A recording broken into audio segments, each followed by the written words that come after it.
Praise lord. జనవరి 1వ తేదీ 2021. ఈరోజు దేవుని వాగ్దానం.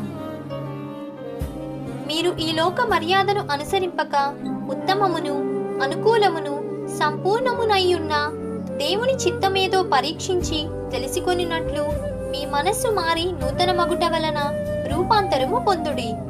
రోమీయులకు రాసిన పత్రిక 12వ అధ్యాయం 2వ వచనం.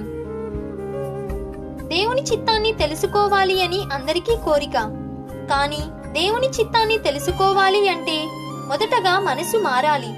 మనసు రూపాంతరం చెందకపోతే, హృదయం రూపాంతరం చెందకపోతే దేవుని చిత్తాన్ని తెలుసుకోలేరు, దేవుని ఉద్దేశాలను గ్రహించలేరు. ఎప్పుడైతే నీ మనస్సు మారి నూతనమవుతుందో అప్పుడు నీవు దేవుని చిత్తాన్ని గ్రహించి దేవుని ప్రణాళికకు లోబడతావు. ఒకవేళ ఇంతవరకు నీ ఇష్టానుసారం నీ మనస్సుకు నచ్చినట్లుగా బ్రతికేశావేమో. అందును బట్టి చాలా విధాలుగా నష్టపోయి ఉండొచ్చు, లేదా కొన్ని సందర్భాలలో సఫలమైన నీ జీవితంలో అది నిజమైన శాంతిని, ఆనందాన్ని ఇవ్వదు.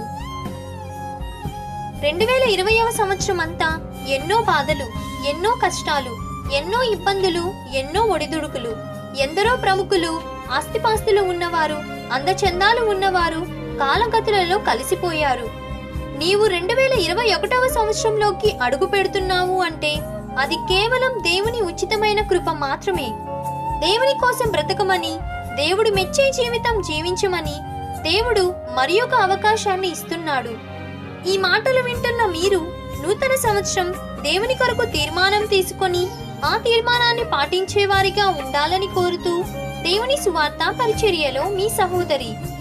ఆమేన్. God bless you.